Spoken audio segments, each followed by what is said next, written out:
Hi guys, आज हम English के ऊपर बात करने वाले हैं। मैं बताऊं, बैंक एग्जाम्स में इंग्लिश बहुत ज़्यादा वास्ट नहीं है। आप बहुत थोड़ी सी चीज़ करते हो और डेली प्रैक्टिस के साथ आप बहुत अच्छे मार्क्स स्कोर कर सकते हो। बहुत ही कॉम्पैक्ट इंग्लिश है, बिल्कुल बहुत ज़्यादा कंटेंट नहीं है। ठीक है, तो आपको इंग्लिश डेली करना है और आपको पता है कि इंग्लिश कितना ज़्यादा स्कोरेबल है। अगर आप देखो तो क्वांट रीजनिंग में तो स्कोर करना उतना ईजी है नहीं, और जीए पहले स्कोरेबल था लेकिन अब स्कोरेबल रहा नहीं है। तो एक इंग्लिश ही बचता है हमारे पास जो काफ़ी स्कोरेबल है। ठीक है, एसबीआई पीओ मेंस भी मैं देकर आई हूँ एंड आई नो कि इंग्लिश उतनी ज्यादा टफ नहीं थी, डुएबल थी, पढ़ के आप अच्छे से कर सकते थे। ठीक है, तो इंग्लिश में आपको भी फोकस करना है, डेली ध्यान देना। अगर मैं बात करूं अपनी, तो मैं एक बहुत ज्यादा बिलो एवरेज स्टूडेंट थी इंग्लिश में। मेरे आईबीपीएस पीओ 2021 में 14 मार्क्स थे और 2022 में मेरे 27.5 मार्क्स थे। तो कहीं ना कहीं मैंने अप्रॉक्स डबल मार्क्स स्कोर किए। मुझ जैसे एक बिलो एवरेज स्टूडेंट के लिए इतने मार्क्स स्कोर करना इज अ बिग डील। मैंने बहुत मेहनत से इसको किया था। ठीक है, मैं जानती हूँ बहुत से एस्पिरेंट्स हैं जिनके 30 अबव मार्क्स भी है, बहुत अच्छे अच्छे मार्क्स है, लेकिन मेरे हिसाब से मेरे लिए इतने मार्क्स लाना एक बड़ी बात है। ठीक है, तो मैं बिलीव करती हूँ कि अगर आप मेरा वीडियो अभी देख रहे हो तो कहीं ना कहीं आप मेरे जैसे हो और आप भी यही लाई करते हो जहां मैं लाई करती थी। इसीलिए आप ये वीडियो देखने आए हो कि आपको एक करेक्ट स्ट्रैटेजी पता चल जाए, आपको एक सही तरीका पता चल जाए कि कैसे आप अपने मार्क्स इंप्रूव कर सकते हो। राइट, तो मैं ये मान के चल रही हूँ कि आप मेरी तरह थे और आपको मेरे हिसाब से मेरी स्ट्रैटेजी अच्छी वर्क करेगी। तो आप इसमें से ढूंढना कि आप कौन सी गलती कर रहे हो, कौन सी नहीं, और जो भी गलती कर रहे हो उसे अभी करेक्ट कर लेना, वरना 2 महीने बाद आप जाके रियलाइज करोगे कि ये गलती आप कब से कर रहे थे और आपने अभी तक करेक्ट नहीं की, और आप गलती करते ही चलोगे, आपके स्कोर भी इंक्रीज नहीं होंगे इससे। ठीक है, तो आपको ये गलतियां नहीं करनी है। तो अगर मैं बात करूं बैंक एग्जाम्स में, मेरे हिसाब से इंग्लिश में 4 इंपॉर्टेंट पिलर्स है। फर्स्ट रीडिंग का, सेकेंड वोकैबुलरी, थर्ड ग्रामर, और फोर्थ मॉक कैसे अटेम्प्ट करना है, मॉक अटेम्प्टिंग स्ट्रैटेजी क्या होनी चाहिए, मॉक्स में क्या पहले लेना है, क्या बाद में, क्वेश्चंस कैसे बनाने हैं, एंड ऑल दीज। तो मेरे हिसाब से ये 4 चीज अगर आप अच्छे से कवर करके चलते हो तो आप काफी अच्छे मार्क्स ले आओगे। राइट, सबसे पहले मैं रीडिंग की बात करूँ, आपको डेली 35-40 मिनट्स रीड करना है, मेंटली एक्टिव होके रीड करना है। भले 3-4 लाइन पढ़ो, रुको, पॉज लो और अपने आप से पूछो, समझने की कोशिश करो कि उन 3 लाइन में आपने क्या पढ़ा। आपको कॉम्प्रिहेंड करना आना चाहिए चीजों को। तो ये हो गया रीडिंग के ऊपर। फिर था वोकैबुलरी आपको नोट करके पढ़ना है, चाहे आप एडिटोरियल से वर्ड्स लो या फिर मॉक से लो, आप कहीं से भी लो, लेकिन वोकैबुलरी आपको नोट करके पढ़ना है। मैंने इन दोनों टॉपिक के ऊपर एक अच्छी कॉम्प्रिहेंसिव वे में एक अच्छी वीडियो बनाई है, आप चाहो तो देख लेना, मैं डिस्क्रिप्शन में डाल दूंगी लिंक। अभी मैं इसमें ज्यादा बात नहीं करूंगी क्योंकि वरना ये वीडियो बहुत लंबी हो जाएगी और मुझे एक अच्छा क्वालिटी कंटेंट बनाना है, मैं फालतू टाइम पास नहीं करती। तो इट्स बेटर कि इसको आप उस वीडियो में देख लेना।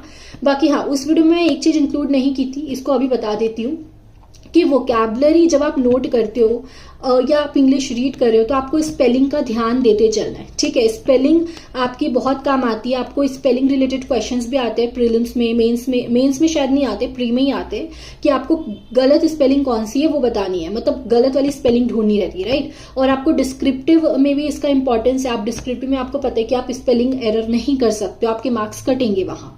तो आप जब भी रीड कर रहे हो, कुछ भी वोकैब रीड कर रहे हो, कुछ भी करो, स्पेलिंग में ध्यान देते चलना। एक बार स्पेलिंग भी रीड किया करो, क्योंकि स्पेलिंग इंप्रूव करने की कोई अलग से स्ट्रैटेजी नहीं है, आप साथ में पढ़ते चलो, स्पेलिंग को साथ में देखते चलो। ठीक है, अब हम बात करते हैं ग्रामर के ऊपर।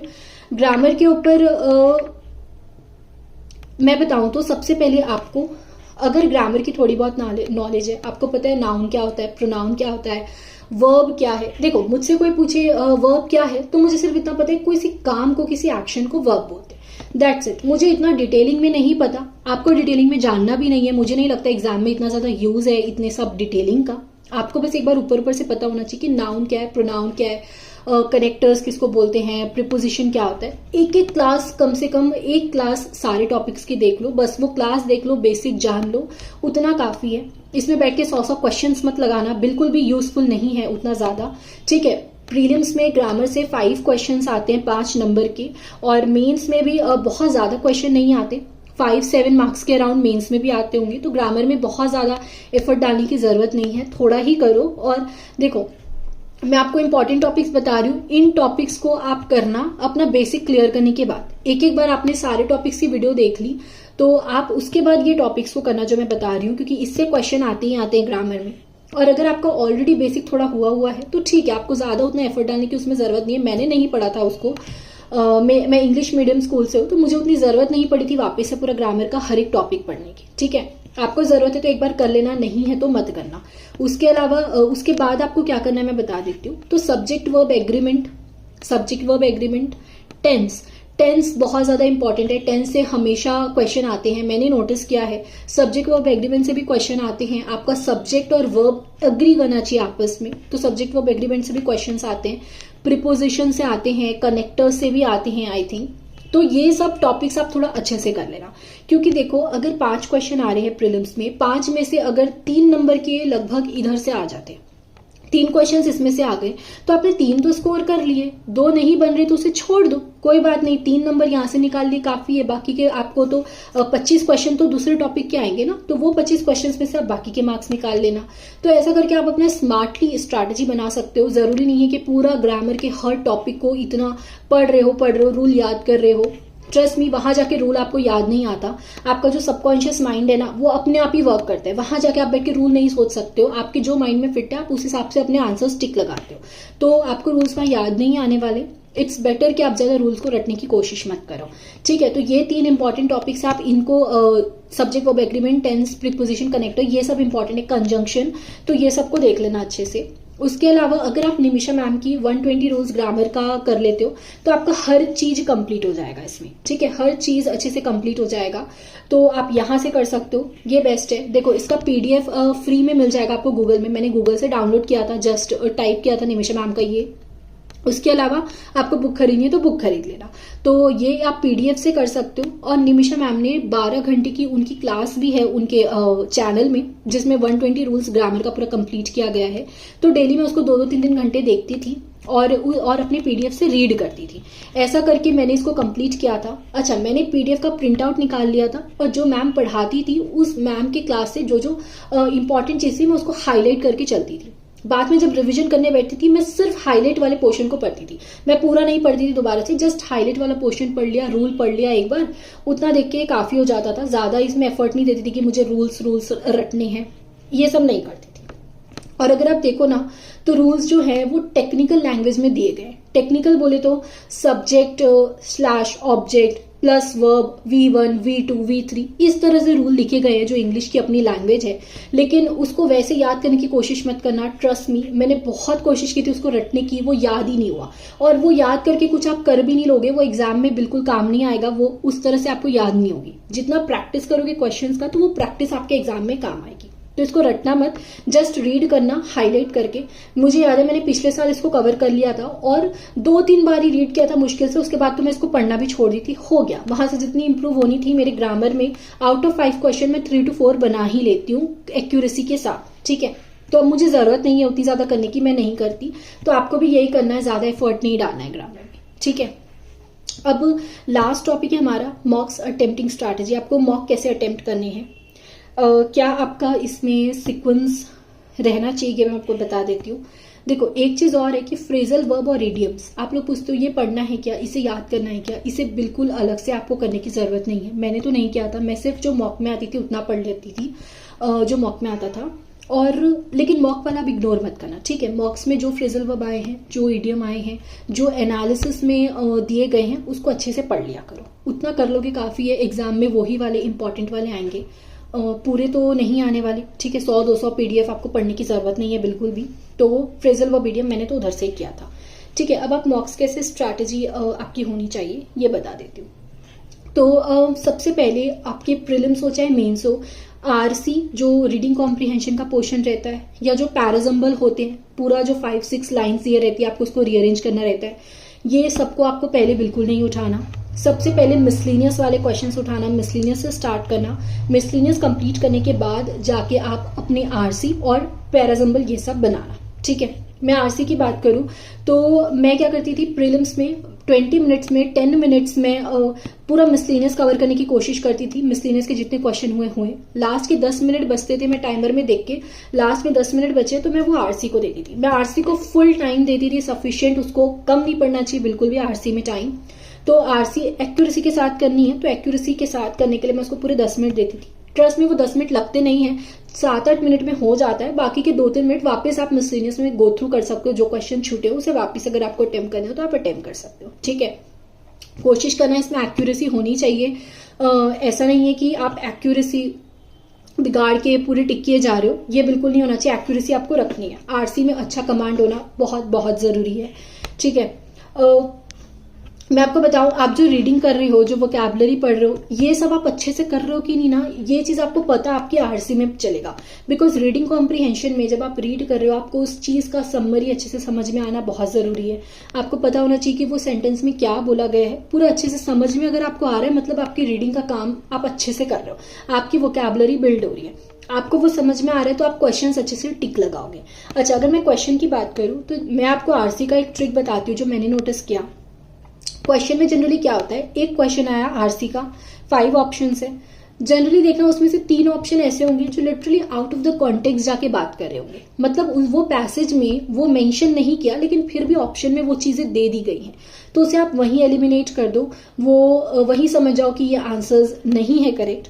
और जो बाद में 2 ऑप्शन आपके बचेंगे, बाद में जो आपके 2 ऑप्शन बचेंगे, उन 2 में से कोशिश करना कि आपको ये देखना है कि जो आपका आरसी है उसके क्लोजेस्ट कौन सा है, मतलब जैसा आपने आरसी में पढ़ा था लगभग वैसी बात होनी चाहिए आपके ऑप्शन में। ठीक है, ऐसा नहीं कि आउट ऑफ द कॉन्टेक्स्ट जाके कुछ अपने मन से दे दिया है, आपको भले वो पढ़ के सही क्यों ना लग रहा हो। कभी कभी ऐसा होता है कि ऑप्शन पढ़ के ऐसा लग रहा होता है कि सही है यार, ये तो सही लग रहा है, लेकिन वो सही होता नहीं है, क्योंकि वो आउट ऑफ द, आपको हमेशा पैसेज ओरिएंटेड रहना है। पैसेज में जितनी बात हुई आपको उतना ही आपके क्वेश्चन में होना चाहिए, उतना ही आपके आंसर में होना चाहिए। पैसेज के बाहर का कुछ भी अपना दिमाग बिल्कुल नहीं लगाना है। ठीक है, आरसी का सबसे बड़ा ट्रिक यही है कि आपको अपना दिमाग नहीं लगाना है, अपना जो बेसिक अंडरस्टैंडिंग है वो पैसेज को देख के बिल्ड करना है। भाई पैसेज भगवान है, जो पैसेज में लिखा है उतना ही मुझे पता है, दैट्स इट। उसके अलावा मैं अपना दिमाग नहीं लगाऊंगा कि कुछ और भी सही हो सकता है, गलत हो सकता है, ये आपको नहीं करना। ठीक है, क्योंकि हम ये जनरली कर लेते हैं, हमको लगता है ये सही है वो सही है और इसीलिए गलत होने लगते हैं। हमेशा जितना पैसेज में बात हुई आपको उतना ही सुनना है। ठीक है, उसके अलावा अपने मॉक्स में जो भी एनालिसिस होता है, पूरा एनालिसिस को अच्छे से पढ़ा करो, अच्छे से समझा करो, उसी से चीज आपकी अंडरस्टैंडिंग बिल्ड होगी।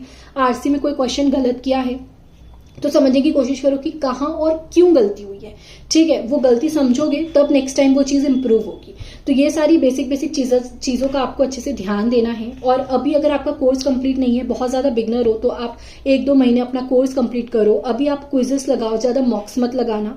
ठीक है, मॉक्स आप 1-2 महीने के बाद लगाओ, कम से कम 70% आपका कोर्स ओवर हो जाए तब लगाओ। अभी से लगाओगे तो मार्क्स नहीं आएंगे और डिमोटिवेट हो जाओगे। अभी आप क्विजेस लगाओ जो 10-10 मिनट के क्विज होते हैं, ये मैंने उस वीडियो में भी आपको अच्छे से बताया था।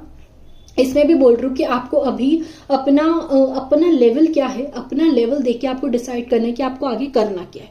ठीक है, बाकी ये मॉक्स वाला जो पॉइंट है ये मैं कभी आपको लाइव करके दिखाऊंगी कि किस तरह से आप अपना थोड़ा दिमाग लगा के स्मार्टली इसको अटेम्प्ट करते हो। क्योंकि मेरे हिसाब से रीडिंग के बाद आपका जो इम्पोर्टेंट है वो यही है कि आपकी अटेम्प्टिंग आपका कितना स्मार्टनेस है, आप कितना स्मार्टली हैंडल कर रहे हो।